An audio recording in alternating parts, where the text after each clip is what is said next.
This is my heater. I dare you to hit it. He'll be sorry. You want the heater? I'll give it to you. Basketball, maybe they don't hit it. A swing and a drive to deep right. Clear the deck. Cannonball coming. Left field. It is out of here. What is up? What is good? Baseball Unstitched. We're back as always. Flax, the draft is coming up. You know I'm excited. You know how much I love this time of year. But first and foremost, how was the 4th of July weekend? 4th of July weekend was good, as always. I got to play a couple rounds of golf, which was nice. No men's league for us this weekend. You played in in an adult baseball league tournament. Could just call it a baseball tournament, realistically. You played a baseball tournament this weekend. I played some golf. Otherwise, pretty relaxing weekend. So it was good. How about you? Yeah, we got close. Almost brought it home. Little bit of a run-in the last couple innings of the championship game, but good run for the team. Shout out to the San Diego Walk-Ons. Enjoy playing with the guys.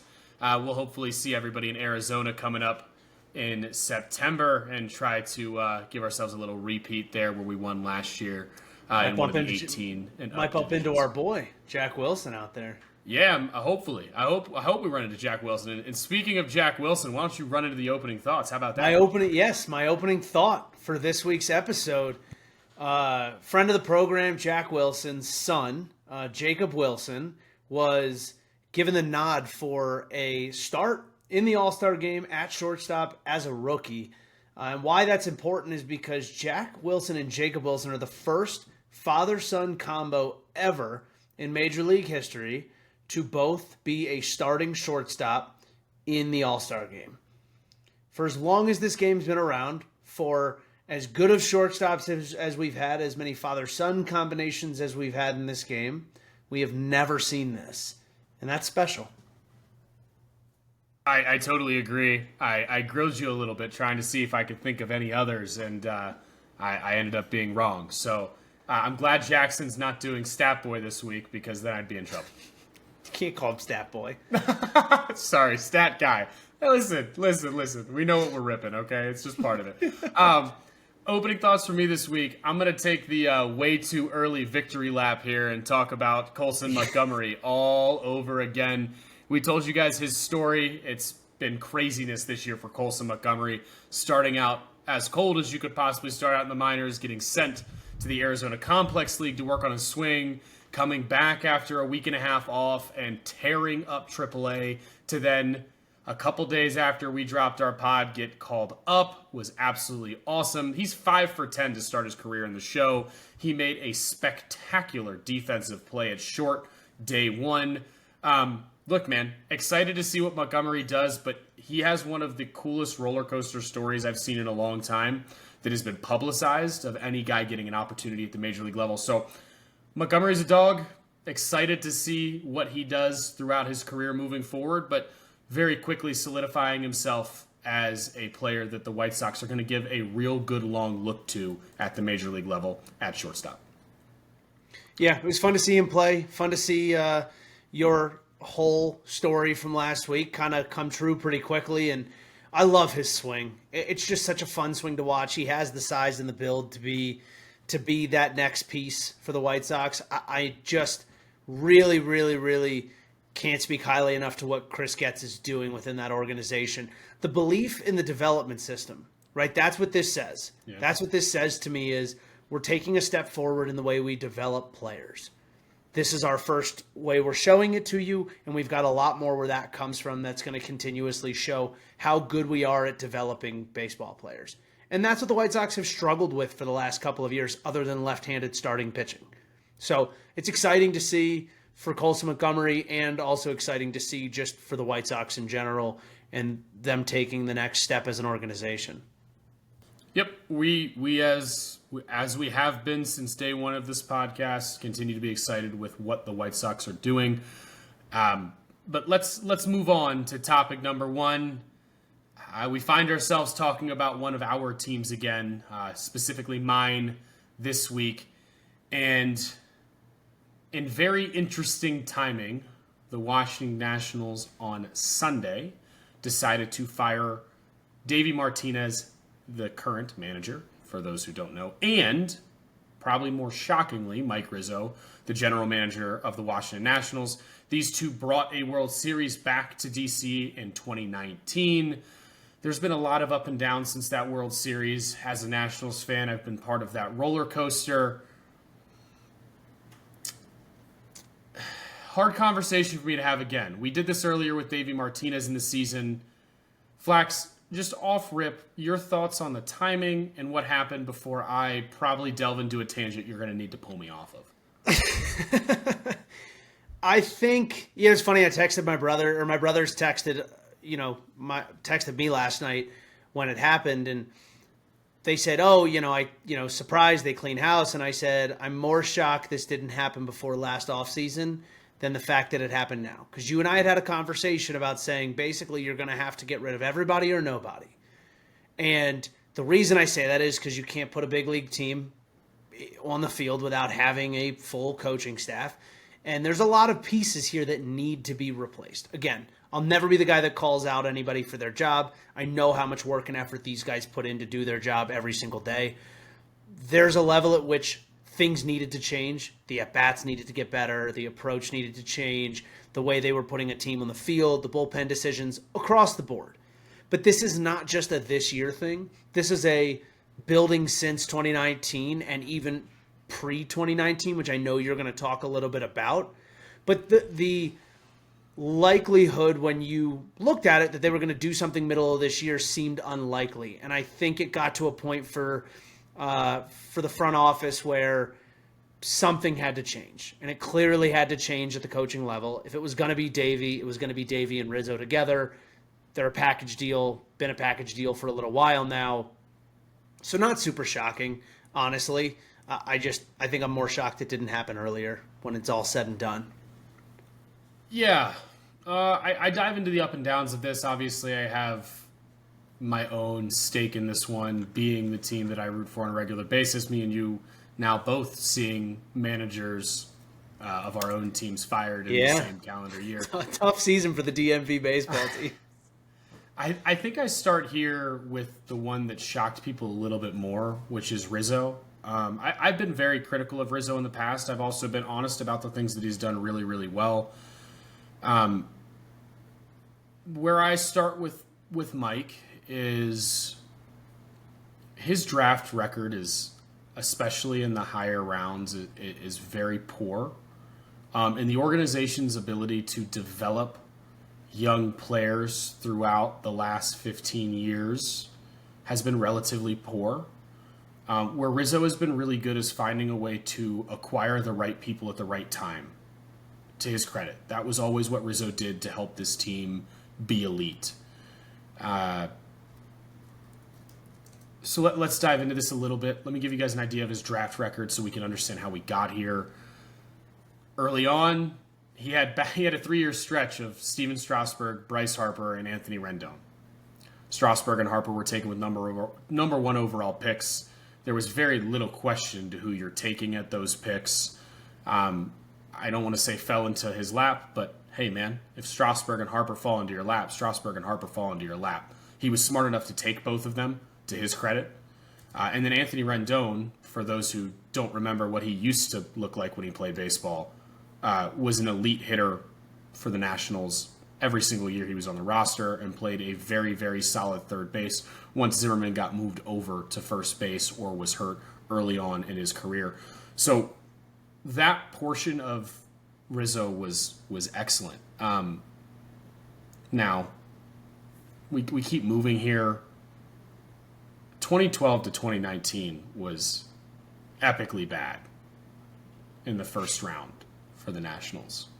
Lucas Giolito, who, again, never pitched. He pitched very, very little in a Nationals uniform. I think he had a negative .5 WAR, but we moved him very early on.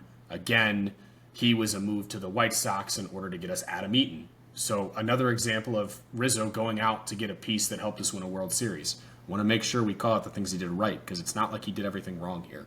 But Lucas Giolito, no pick in 2013. Eric Fetty, no first-round pick in 2015. Carter Kieboom, Dane Dunning, Seth Romero, Mason Denneberg 2018, Jackson Rutledge 2019. We did not have a single player who put on a Nats uniform who was drafted during that time period that had over a 1 WAR for our roster at the major league level. Jacob Young, who was taken in the 2021 draft, was the first national in 10 years to put up a 1 WAR as a player drafted to the major league level. Dylan Cruz is the only first-round pick since Anthony Rendon to put up a 1 WAR or higher at the major league level. Again, that would be since 2011. The draft struggles have just been really, really hard to watch, and the ability to develop any of these players has been really difficult to watch. When you look at 2020 to 2023, where jury's still heavily out on all of these guys. Cavalli is finally getting to pitch again at the age of 25 after multiple injuries. He's going to be starting this week. Brady House just getting to the major league level, to his credit, looking like a very good power-hitting third baseman. Elijah Green, probably the most athletic player in the entirety of the 2022 draft, but struggles so heavily with bat-to-ball skills, striking out over a third of the time. I would love to see something translate there, but that experiment is already looking like it's on the downhill, sadly. And then you've got Dylan Cruz, who, again, I argue with the number 2 pick, fell into the lap of the Nationals because him and Skeens were all-world talents. And I want to cut in here real quick because I want people to understand what led to some of these things happening. So 2013, 2015, you went through it kind of quickly. I want to make sure people understand. The Nationals did not have first-round picks in 2013 and 2015. 2013 because they signed Rafael Soriano to a 2-year deal, and 2015 because they signed free agent Max Scherzer. Signing free agent Max Scherzer definitely got you where you wanted to go. Signing a 2-year, $18 million deal with Soriano to give up a first-round draft pick is the game that we talk about being played a lot. Qualifying offers are very important. Giving up picks and giving up draft capital when you're trying to rebuild or build your organization is a really tricky game to play, right? Going 500 on those 2 choices when you were already basically a year removed from that first one not working out and going back into it again to get Scherzer was certainly an interesting choice that I think a lot of people maybe wouldn't have looked very highly upon. Now, again, I say it got you where you wanted to go, winning a World Series with Max Scherzer. That being said, it does make you sit there and kind of question from a Rizzo perspective what the thought process was there jumping back in and doing the same thing again 2 years later after it had not been successful. Because the likelihood that it was successful, again, is not that high. You look at another one that's happening this year with the Padres going and signing Nick Pivetta. You have to give something up to do something like that. Nick Pivetta's been phenomenal this year, but unless Nick Pivetta within his time with the Padres doesn't turn in a World Series, are you setting yourself back, especially a team like that that's holding high level contracts that is already spending a lot of money on other players that isn't taking you to where you want to get to? Not to take a tangent, but just to better understand what's happening there between the 2012 to 2019 range. And then the only other thing I wanted to mention is that's a lot of pitching to take in the first round. It's a lot of high school pitching to take in the first round. When you look at that choice, it's not unusual, but it's also not usual, right? Like when you get down to the lower levels of the first round, when you start getting pick number 15 and on, which is where we were 2012 to 2019 with this team, you tend to take players that are less of a guy you dream on and more of a guy that is going to turn into something, that has already proven to you at a high level that he has the skill set to translate to the next level. Taking high school pitchers that high but not within the top 10 picks, tells me they were not the top 10, not a top 3 to 5 high school pitcher in the draft. Again, still a guy you can dream on. to his credit, Giolito came out of high school with an arm injury and he fell to 16. And he was considered a potential number 1 overall pick, right? And this is just a time frame thing. And then I remember Mason Denneberg at 27 out of Merritt Island High School was a similar situation of the high school righty curse where he comes out and just doesn't pitch. Again, why I say guys don't tend to get drafted in that spot. Sure. Like, this is why. Because the upside and the downside don't match. Whereas the upside and downside with a guy who is a proven hitter at the collegiate level, to me, matches a little bit more.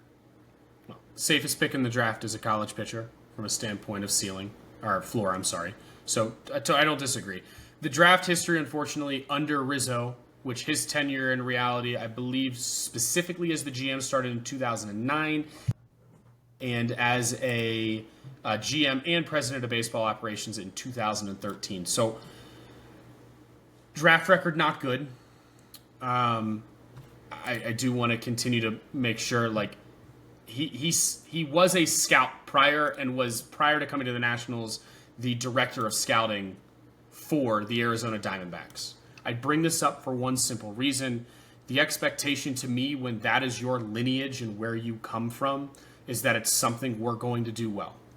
I'm sure there could be arguments within circles that I don't know about, that it was more about development over the players that were brought in. However, to me, this has been a really difficult thing that I have seen as a Nationals fan over these years, is the lack of ability to get anything out of draft picks. I think some of this has been in the background for Rizzo, and his 2019 World Series really helped continue his arc with the Nationals. But moving past just that, though Rizzo had made a couple different good trades that really led to what was important for us in 2019 to win that World Series, we've also had a lot of misfires under Rizzo. The Max Scherzer and Trey Turner trade has so far been dismal. He got 5 players out of that trade. 2 of them never even made the Major League roster. One of them got a game or 2, didn't end up being anything special. And then the big 2 pieces were Kibe Ruiz and Josiah Gray. Gray has showed some promise, but has been injured on a frequent basis. And Ruiz, who did earn an extension, has just simply been very up and down as a hitter, and also continues to be one of the bottom-end catchers in all of baseball, giving up Trey Turner with more than enough time to sign him on the deal, and during a time period where you thought the Nationals might want to continue to compete because the roster was not that bad, was really difficult. Let's make sure we talk about what Rizzo did extremely well, and that was the Soto trade. If there's one thing Mike Rizzo leaves Nationals fans with, it's the Soto trade. He could not have, in any better way to put it, fleece the Padres any more than he did. 3 of them are currently on the Major League roster, and C.J. Abrams, Mackenzie Gore, and James Wood. They look like the next core for the Washington Nationals. Jarlin Susana looks absolutely excellent at the minor league level. Praise where it's due. I finish it with this as I give you all these numbers and thoughts on Mike Rizzo so you can make your own opinion of this firing. I've always felt like Rizzo was a his way or a highway type GM. He wanted something done a specific way. He was going to get it done a specific way. And it worked at times, and it didn't work at others. He's going to find a new job very quickly. Personally, for me, I think this was a good turning point for the Nationals because you have to get new thoughts, new ideas, and new culture in your clubhouse, especially when what has happened since 2019 does, which is a relatively quick and epic collapse of a team that was very, very good, obviously, because they won the World Series in 2019. Those are kind of my thoughts on Rizzo. Appreciate everything he did for the franchise. Draft record was very poor. Made some really nice trades. Thank you for helping us get the 2019 World Series. I think it's time to move on. Let's roll over to... Go ahead, Flex. Oh, I had one more piece of the conversation. Oh, no. Let it go. Let it go. So the only other thing I wanted to say was, and I didn't bring this up with the timing earlier, but this being done, obviously, a week before the MLB Draft happens, was also a conversation that people were having. And I think it's important, obviously we talked about different draft picks, but important now that the Nationals do have the number 1 overall pick and there isn't a fall into your lap type of guy. And so the next question is, what type of influences now exist with DiBartolo, Mike DiBartolo now being the interim GM, the learners and who they want to have taken because they're surely to give an opinion. And then some of the other special assistant guys that exist there, right? You have Danny Haas, you have Brad Ciolek, who both have come from 2 very different schools of thought. Ciolek was long time with the Orioles, so very much a bat first type of guy. I'd be interested to see how much he falls under the Elias discipleship or how much he feels opposite of the way that's always handled. Danny Haas bounced around, was with the Orioles when Dan Duquette was the GM, when they used to take a lot of pitchers, was with the Diamondbacks for a little bit up until coming to the Nationals. With the Diamondbacks during that time, they took a good mix of position players and pitchers from both high school and college. If you look at that time period, not an incredibly diverse group of guys who have gotten to the big league level, probably only one, and I think it was Corbin Carroll. Jordan Lawler, I guess, has, but he's having trouble staying healthy, so there's not much you can do there. I don't put that on a poor draft, but Drew Jones was in that. Landon Sims out of Mississippi State was in that. Right? There is a good mix of, I don't know that any of those, outside of a couple, were incredibly good draft picks. And so I'm interested to see whether or not this firing leads to less cooks in the kitchen or more cooks in the kitchen, and whether or not either of those answers is a good or bad thing for the Nationals. Look, there's a level of stress, as I would say, in this situation, because you have the number 1 overall pick next week. Not even. I'm sorry. You have it this week. Not basically. In 6 days. So I agree. I don't want to sit too long on this. I think we both agree that Rizzo's journey is probably one a lot of people don't know. I think it's a little bit more of an interesting thing for people to learn and understand of what his history is, drafting, where the Nationals are, the trades that he's made, and how he helped us win the 2019 World Series. But moving on to Davey Martinez, I think this is a relatively quicker conversation for me. Lone playoff appearance for Davey was 2019 in that World Series. Davey's main criticism through all avenues of baseball was the fact that people didn't love the way he handled young talent at the major league level. Heard a lot about him and Robles and how that just didn't work out. And then Robles has left and performed relatively well for Seattle in a relatively quick time period. I really just don't think Davey has fit what this team has needed since then. And I don't say that poorly to Davey. I think there is going to be another job for him out there. And I would expect that job to be a team that has a heavy set of veteran players. I think he's a guy who really does a great job of allowing players to work within what they do. And I don't know that that always works with a lot of young talent. The Nationals right now, full up on young talent. This is not a matured team. When you listen to Ryan Zimmerman and some of the other guys talk about Davey Martinez, they absolutely loved the way he pulled the clubhouse together, and they loved the way that he managed.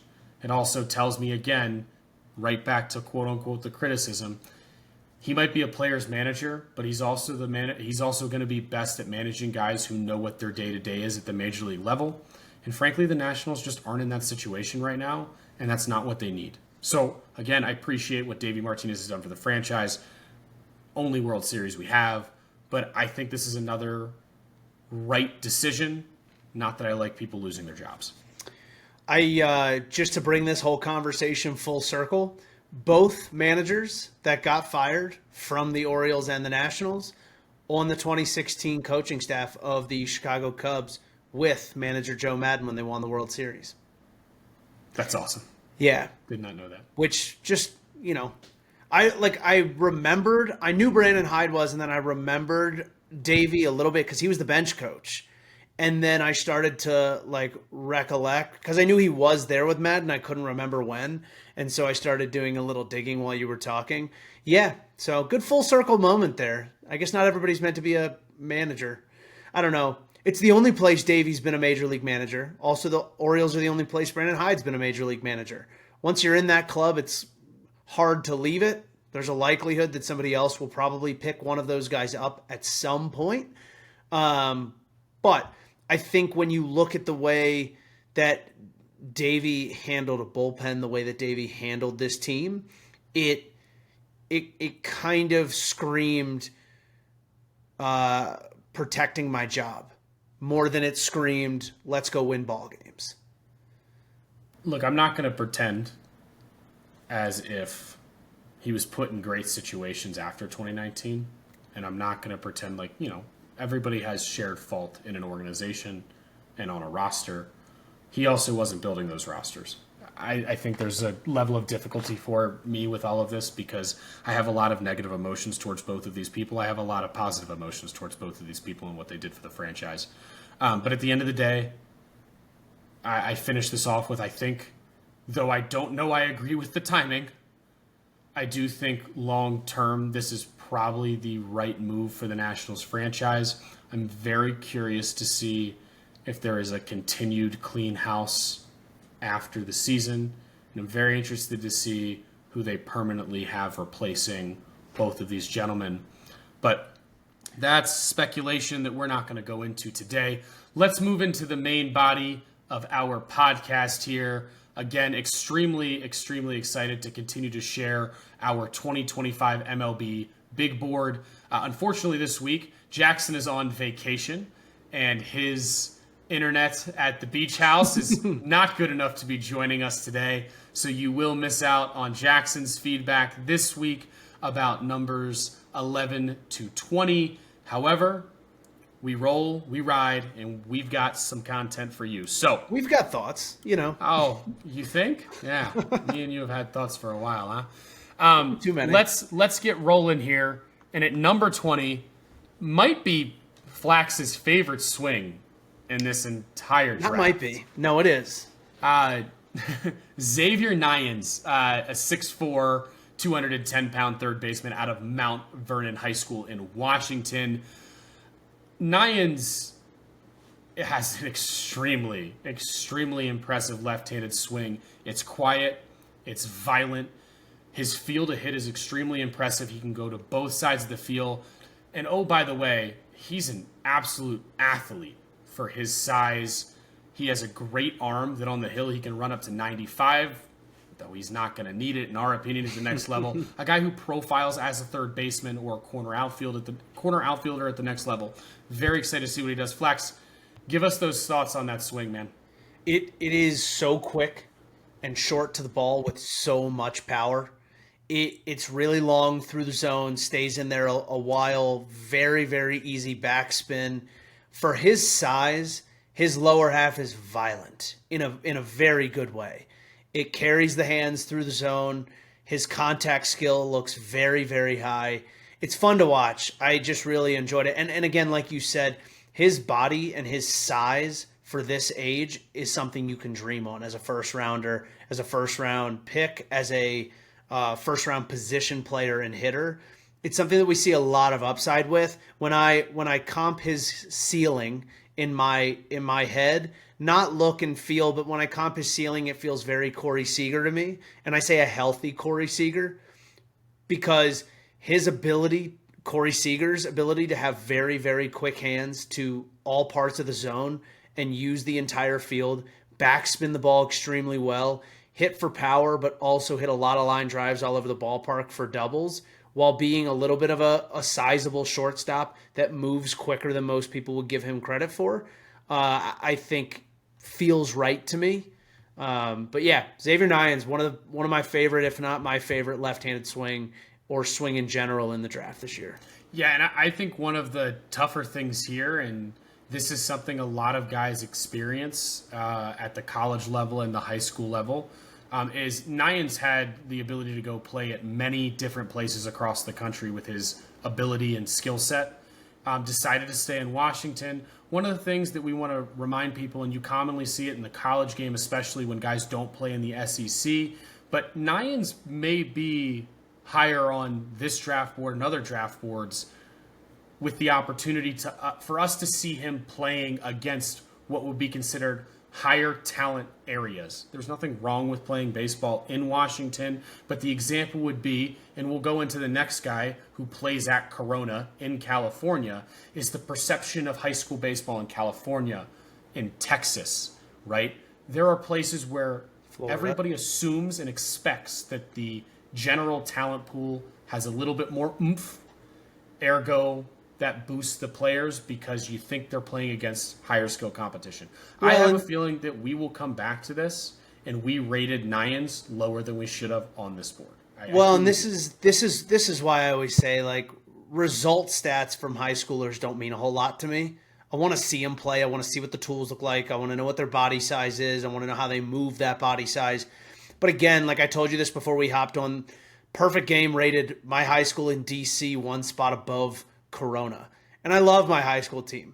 But a team that has 4 potential first-round draft picks within the next 2 years on their team right now, you're telling me any other team in baseball, and they play in Southern California, you're telling me any other high school team in the country is better than that? How do you make odds and ends of it is really what I'm getting at here. And that's why when you look at Xavier Nyans and you say, oh, he didn't play full year round, or oh, he didn't go play all these different tournaments or play against best competition. When you sit and watch this kid move and you watch his swing, you know how translatable that is to the next level. And I agree with you. I think we're going to end up looking back next week and saying, we had that kid way too low. Or the money he was asking for was higher than teams wanted to pay, and he chose he wanted to go to college. And that's also fine. What happens? I'll tell you what. Oregon State would love him to make that decision. They would love him to make that decision. So either way, swap in 1 for 1 at shortstop after their shortstop goes top 5 this year. Yeah, dude. There's a spot there for him if he wants it. That's what I'm saying. Number 19, a highly debated one for our group here. Billy Carlson is shortstop out of Corona High School in California. Carlson stands 6'1", 185. Arguably the best high school defensive shortstop in this class. Carlson shows extremely translatable tools up the middle. Extremely quick with turning, extremely quick with turns, extremely clean up the middle. The joke that Flax and I made is he's the kind of guy when he does eventually make an error, because we all do, it's going to look so pretty and so smooth that you're going to be like, that couldn't have been his fault. He has that level of play at shortstop. Yep. Speed's there, arms there. The biggest question on Carlson the entire time, and you see him talk about this in interviews, is the bat to ball skills. There's a high school shortstop that we have rated above him that we'll talk about next week, or I should say the end of this week at this point. And both of these guys are kind of back and forth on boards due to the bat tool. But Carlson reminded Flax and I a lot of Brendan Rodgers when coming out. The upside and talent is there. The question simply remains, will the bat play at the level that everybody expects it could play? I see him as a guy who, the way he talks and the level of confidence that he has, I can understand why a team goes in and says, we're willing to bet on this guy because this guy's willing to bet on himself. And I can appreciate that wholeheartedly. Flax, thoughts on Carlson? Yeah, I mean, not much more to say about his defense. It is so smooth. It is fun to watch. I think the talent level's there. I said it to you. You could put him at shortstop in a big league ball game right now, and other than the fact that he's never played in a stadium that big with that many fans, my guess, he'd probably do just fine defensively. I think right now he'd be overmatched at that level, even a low A level offensively. I think bat to ball skills are generally fine. I think he backspins the ball pretty well, but watching his swing, watching the length that's in it, I think there's a couple pieces that just need to be cleaned up and tightened up with the way that he approaches the game offensively.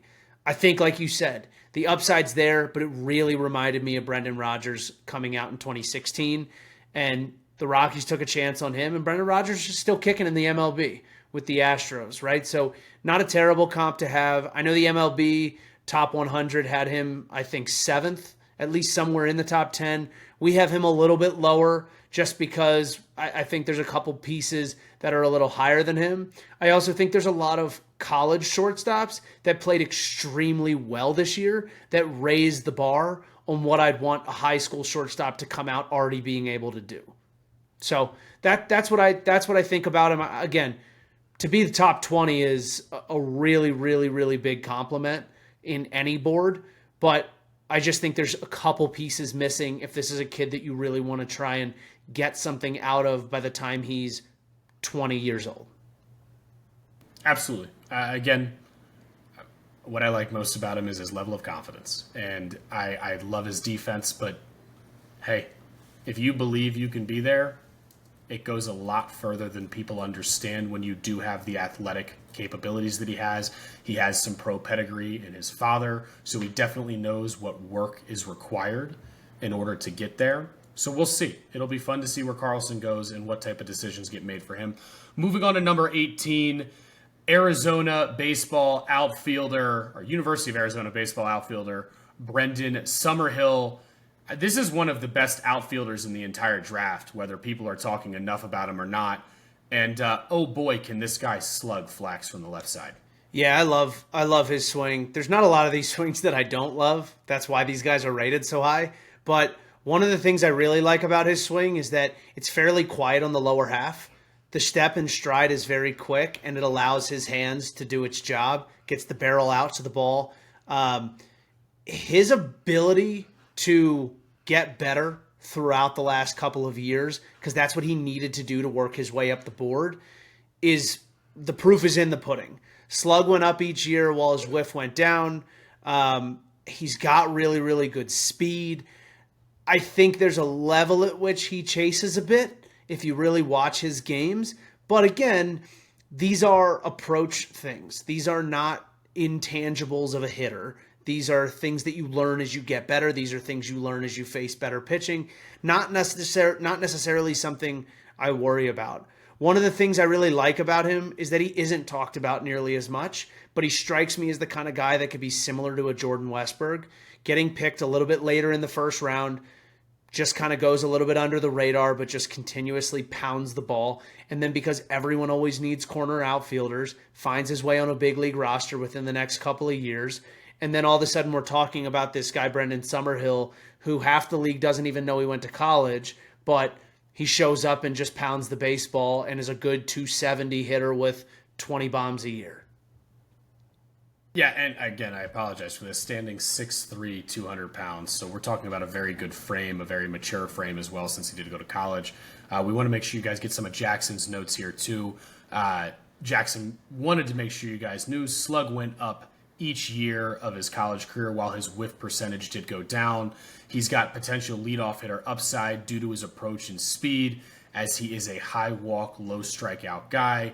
The main knock on him would be the slight chase that Flax brought up, but over everything else, mashes fastballs with velo, as he had only a 7% whiff rate against 93 plus mile an hour velo. He's an impressive player, Flax, and he played on one of the bigger stages in college baseball at the University of Arizona. I really like what he brings to the table. I think he's going to be a steal somewhere in the middle rounds for somebody, and he's another guy, too, who I think is going to get to the league quicker than people realize. Yep, I couldn't agree more. Yeah. Love him, love him. Let's get to number 17, one of my favorite arms in the entire draft. What this kid does is so impressive. At number 17, Jack Bauer, left-handed pitcher out of Lincoln Way, East Illinois. Bauer stands 6'3", 190 pounds. Very few guys who have ever been drafted out of high school from the left side make throwing 95 to 98 look easier than he does. And he is the hardest throwing left-handed pitcher we've ever seen come out of high school, as he did this year touch 102 on the gun. So impressive. His motion reminds me of Mackenzie Gore. Slider, high spin rate, shows the ability to spin the ball. It's not as consistent as you like. Again, we're talking about a high schooler here. His propensity to spin the ball, I think, is more important to me than it is what it looks like at the current moment at 18 years old. He has a depthy changeup, not as much command or consistency on that pitch either. But again, great size, and you're drafting a left-handed pitcher who's sitting 95 to 97 at the high school level and can ramp it up to 102. Very rarely do you have a chance to draft an arm like this.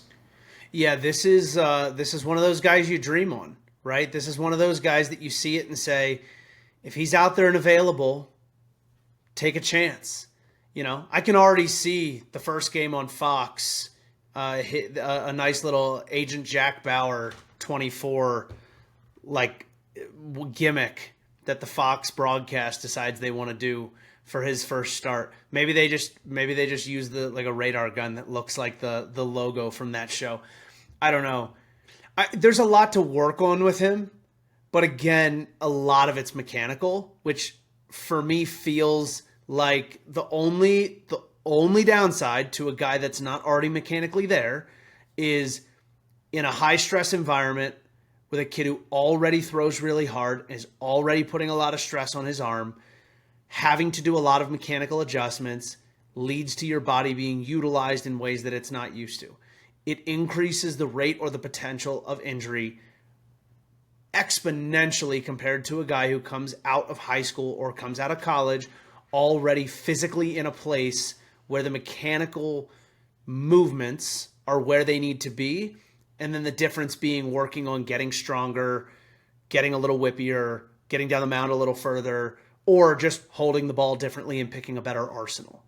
There's a very, very big difference between that and what the upsides and downsides are of going through that process. Again, 18 years old. If you want to talk about it plainly, build in an injury year and let the kid rock. Yeah, I think the biggest thing that you and I saw when we had an opportunity to continue to sit down and evaluate Bauer was the fact that if we had to guess, because we don't have the numbers as a high school pitcher, his extension seems a little bit short for a guy at 6'3".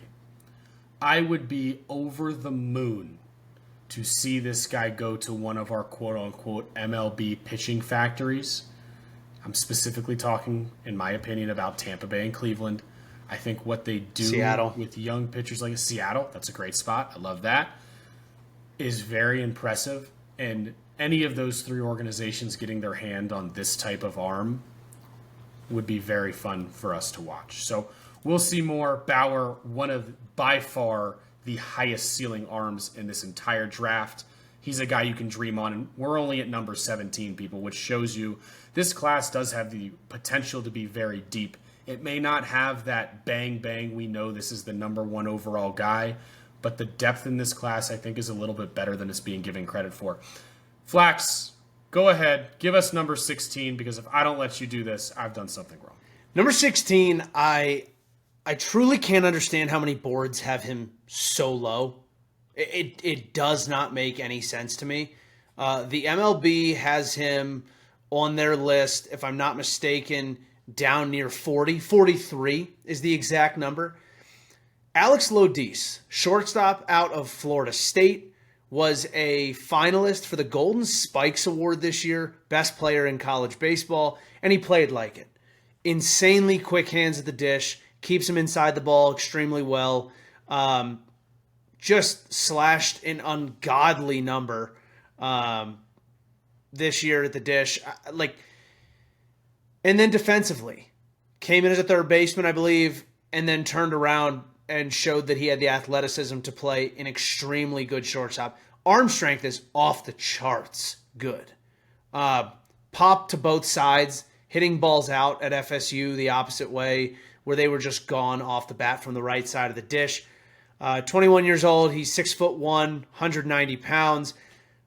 Without a doubt in my mind, could be a 2020 guy at the next level and hit for very solid average. That's what I see. And I could see him shifting over to third base and being a really, really solid defensive third baseman.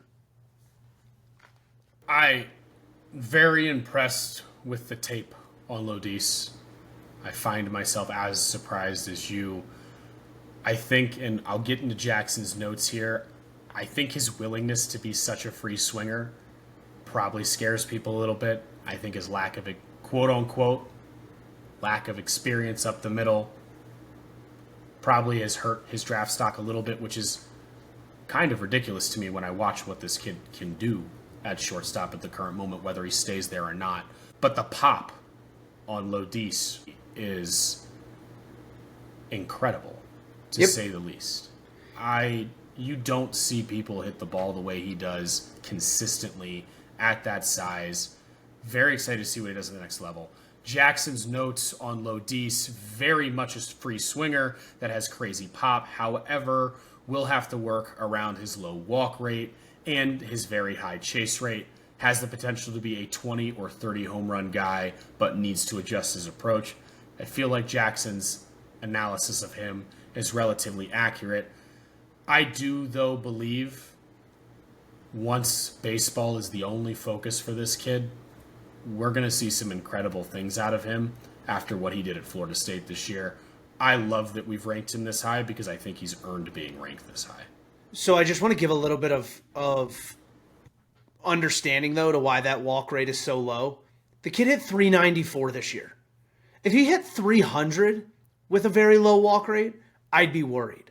The bat-to-ball skills to collect 95 hits in 241 at-bats.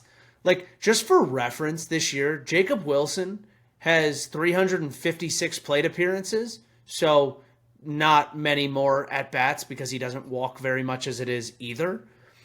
He has, I believe, 110 hits, maybe 111 hits after last night in 331 at-bats. Again, very different levels of baseball, completely understood. But it shows the bat-to-ball skills because this is what Jacob Wilson did at Grand Canyon. And he had the same knock on him at Grand Canyon that Lodis is having at Florida State. Oh, is the pitching in the competition he's playing well enough? I don't care where you play. If you hit almost 400, your bat-to-ball skills are elite. The ACC is not a slouch of a league. He is seeing good pitching. He's not walking because he's swinging early in the count. He's striking out fine, but he's also on base at a 462 clip. There is nothing wrong with the way he's swinging the bat and he's approaching it right now. And my guess is that as he continues to get higher and higher in leagues, the approach will change because that's not always been his approach. So it's a process, right? You have to take the good with the bad, but that's why he's not walking, because he's swinging and hitting the ball before he gets 4 pitches in an at-bat. Hey, man, I had a coach growing up who coached at the AAA level, and the biggest thing that he reminded everybody was former Rocky. Oh, no, I did it to myself again. Former Rocky, Carlos Gonzalez. Fargo.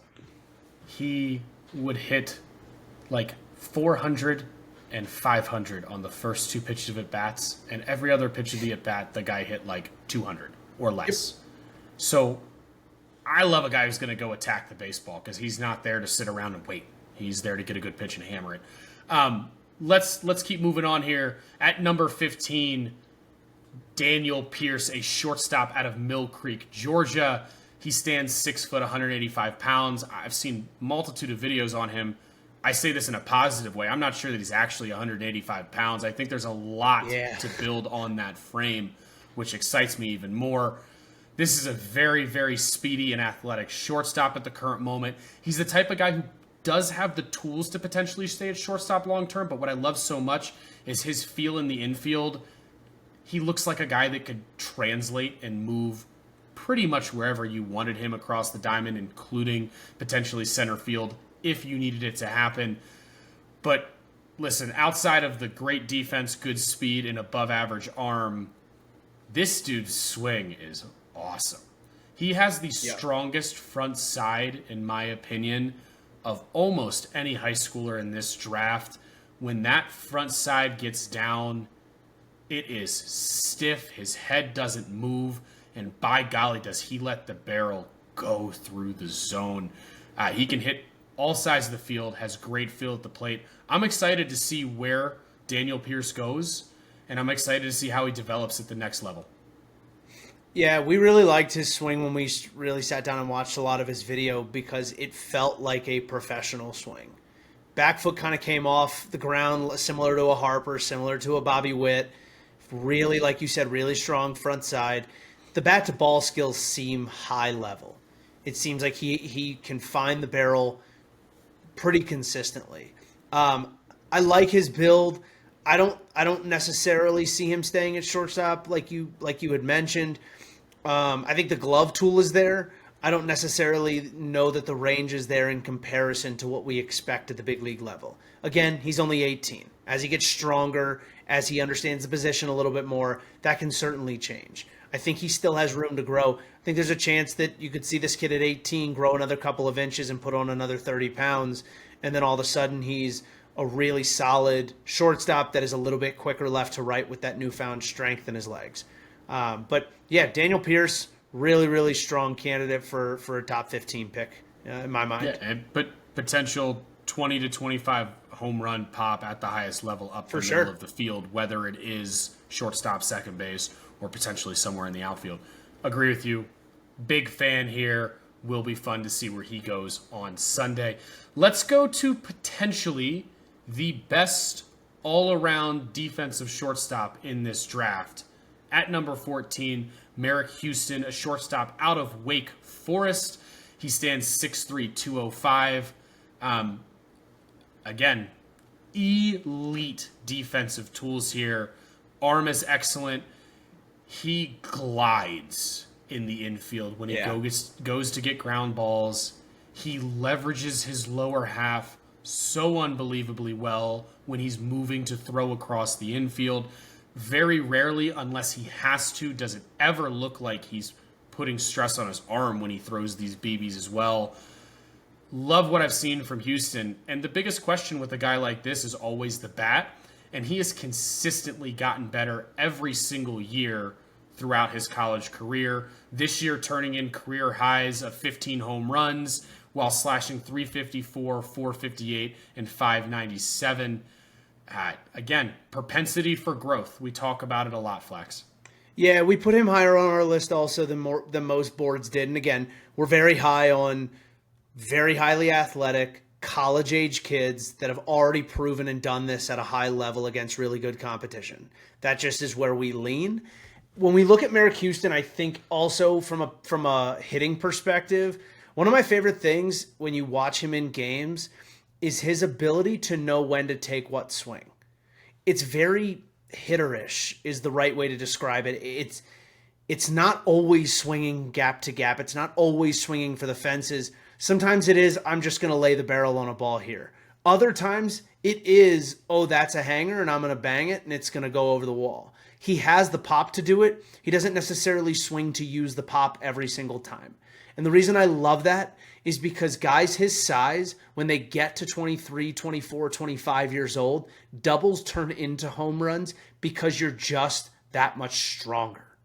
Excited about this one. I think, again, we have him a little bit higher than other people, but third time's a charm. Propensity for growth. He's shown us that he's improved at the plate every year within high-level competition of baseball. He's played within the USA Baseball organization at a high level. Very excited to see what Houston does at the next level. And there's going to be somebody who's going to feel very lucky that he's fallen to their slot. And I think he may go higher than a lot of people expect. Let's move on to number 13 now. A guy who had a lot of hype coming into the season. He was originally behind the plate a lot, but did play a good bit of corner outfield before getting hurt this year. Some of the best pop in this draft, which is Ike Irish, out of the University of Auburn, standing 6'2", 201. Irish does have one of the best feel to hit tools within this class. He has a little bit more of an interesting swing. The standpoint here would be, and I'm going to let Flax go deeper into this, that the barrel just doesn't stay in the zone as long as maybe we would love. But by golly, he finds the barrel on a more than regular enough basis to show out the power. he has this really funny thing that we talked about with Caglione. Well, we didn't talk about it because we never believed this, but there's been a lot of talk about the fact that his pop may not translate to wood bats. I don't believe that in any sense of the word personally, but he profiles as a corner outfielder with 20-plus home run pop from the left side, and the guy knows how to hit. He also doesn't strike out a ton. Flax, Ike Irish. I don't dislike him defensively behind the dish, and it seems like we are valuing bat over glove behind the dish more and more these days. So the likelihood that he stays back there isn't low. Everyone needs a catcher. If I were him, I'd be vying to stay behind the plate. It's going to be his easiest path to the big leagues. But yeah, there's not a lot happening with the swing. His hands don't move a ton. His body doesn't move a ton. Stride is fairly short, but they are about as quick as I've ever seen right to the ball. That's why I say the barrel doesn't stay in the zone all that long. It's very quick to it and through it. But with quick hands and a simple body movement, your ability to see the ball really well, catch up to velo, exponentially improves. So again, Jackson mentions slugged 800 on fastballs. Slugged 800 on fastballs. He does not swing and miss, and when you throw him a fastball, he only does damage. This is a guy that they think whose pop won't translate with a wood bat. And he basically only hit extra base hits when he was given fastballs. And he still slugged over 500 on breaking balls. His ability to see and adjust to pitches, his ability to recognize pitches is extremely good because he's just not doing a lot at the dish. He just has freakishly fast hands and a really strong lower half that moves violently quick. And we say that about a lot of these guys. But this is why I like Ike Irish so much, is because the bat-to-ball skills combined with the power make him one of the best pure hitters in college baseball, and he did not get talked about enough this year. Love it, and we're going to talk about him here. He's earned that number 13 spot on our draft board. Moving right along here to number 12, Kyson Witherspoon, a right-handed pitcher out of the University of Oklahoma, standing 6'2", 206. I like Witherspoon's stuff. We're talking about a guy here who's going to give you that shortened arm motion similar to a Shane Bieber, a Lucas Giolito, a Cutter Crawford. And by golly, is the fastball lively, and he can put it into the upper 90s while hiding the baseball from you at a very, very good rate. It's just, you can tell it's hard for guys to pick up his stuff with the swings that he gets because everything is coming out of the short slot, but at the same time, you have to consider the upper 90s fastball at the college level, and he diced guys up all year. We did talk about the fact that upper 90s at the highest level of baseball is no longer anything that necessarily gets crazily blown by you, but there's a lot of teams at the major league level who love the short arm slot. Again, fastball, cutter, curveball. I think he's got a great mix, hides the ball well. I'm excited to see what he does at the next level, and I think he will end up having more depth and more cut on all of his pitches as he continues to elevate his stuff moving forward. Yeah, the pitch that we maybe don't give enough credit to is the curveball. It's got about a 20-mile-per-hour difference from that and the fastball. It generated a 52% whiff rate this year because it is so drastically different. You know, I think when I think about curveballs in the game that have done something similar, I think about Clayton Kershaw's curveball from the left side. It's so drastically different in pace from his fastball and from his slider that you can see it and still take consistently bad swings on it, whether it's in the zone or out of the zone. And when it has the right amount of depth, it really does have the ability to get guys in a bad hitting position. And that's all you're ever trying to do as a pitcher. I know everybody wants strikeouts. Strikeouts are fascist. We don't need strikeouts. They're a waste of time. Getting guys out off their front foot, getting guys to take bad swings on pitches early in the count, having a good mix and having good feel for 4 to 5 pitches plays at any level, even when you're not the biggest guy. 6'2", 206 is not very big as far as a dominant pitcher in the game based on what we see today. But the guys who are at that size, that do dominate at this level, do mix all their pitches extremely well, and they throw them all for strikes. The beauty of it for Witherspoon is he has a high level fastball, spins really well, and if he can continue, not learn to, but continue to work off of that fastball in the zone, he's going to give himself all the room in the world to develop these other off-speed pitches and leverage them to his advantage. Totally agree. Jackson's notes here on Kyson Witherspoon. Another college arm with an electric fastball as it does sit upper 90s with very good cut ride movement. He shows a slider, cutter, curveball with a very rare changeup as his secondary. The cutter and slider play off of each other nicely as the slider is slightly slower with slightly more depth, which leads to high whiff rates on both pitches. The curveball spins in at just a 78, but the changeup pace generates, as Flax mentioned, an extremely high whiff percentage. He can pound the zone and spin multiple pitches and miss barrels. Needs to find a changeup to be successful starter at the next level. Jackson, as always, being a pitching guru for us, I think hits the nail on the head. Witherspoon coming in at number 12.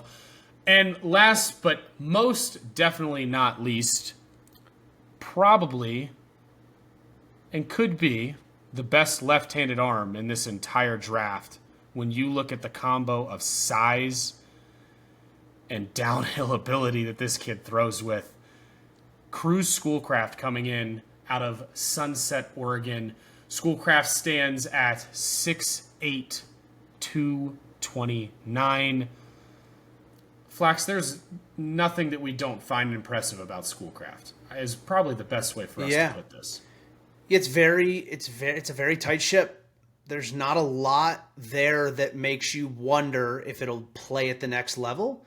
The mechanics, the wind-up, the motion don't need to be simplified. It's very repeatable. It's very consistent. It's very smooth.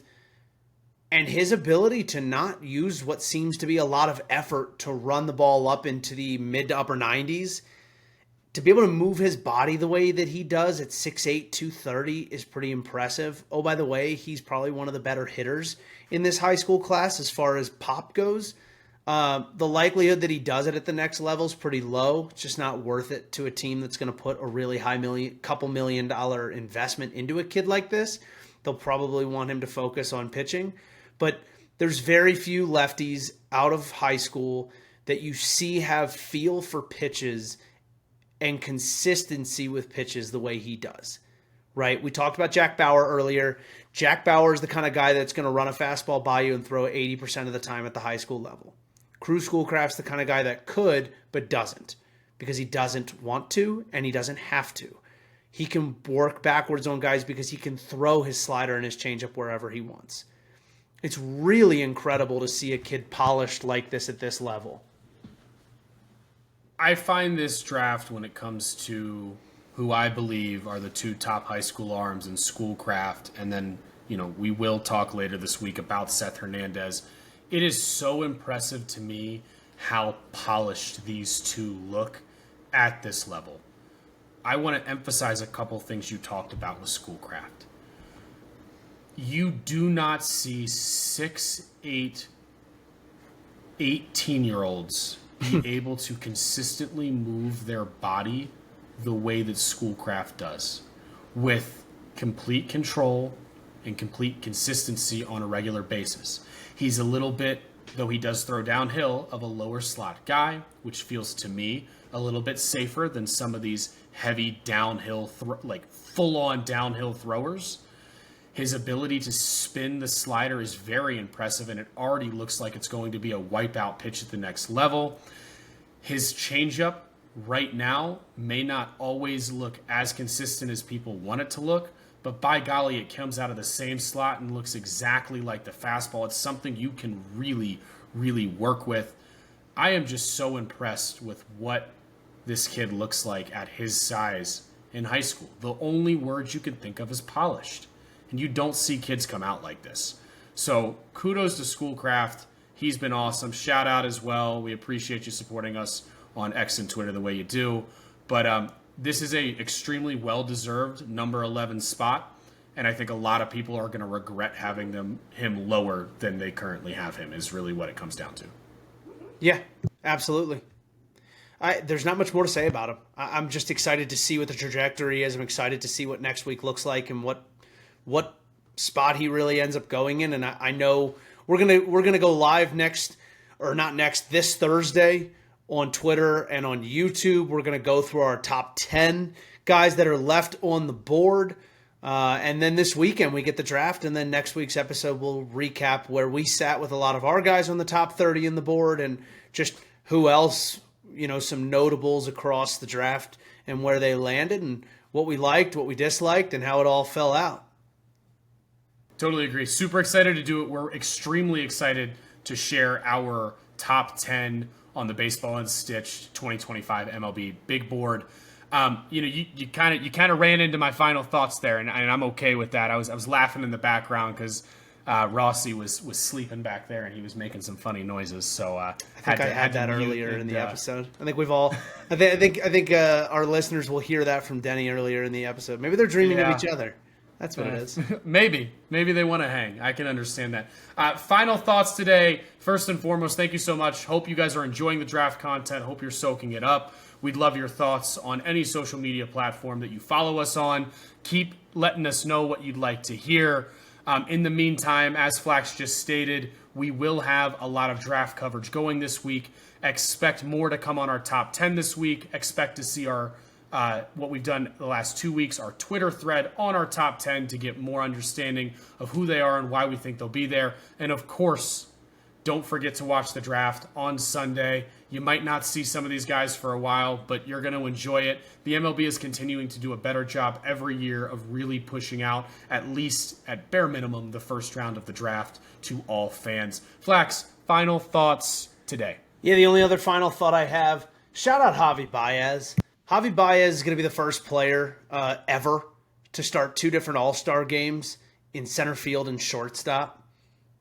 I don't think people recognize how hard that is to do, just to play those 2 positions at an elite enough level that you get to stay there. But to take it another step forward and be an all-star at both those positions is really hard to do. I saw he was playing a little bit of third base, made a really nice play last night. He truly just has become a jack of all trades for the Tigers and easily could have gone the other direction, collected his money. We've seen it before. We're seeing it now.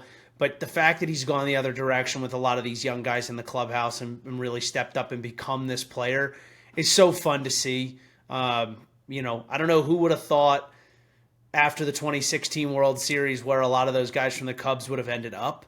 But this being the rebirth of Javi Baez has been really fun this season. He had another bomb today, his 10th. He's officially into double digits this season, just while still poking the ball around the yard. And that's why that team is as good as it is. Guys like that. Tigers are fun to watch this year. As always, thank you guys so much for spending some of your morning or whenever you're listening. We appreciate you as always. Like, follow, subscribe, share the podcast with your friends. But again, come see us wherever you see us. Past that, we will see you later this week for more draft coverage. Thank you so much again. Have a great week.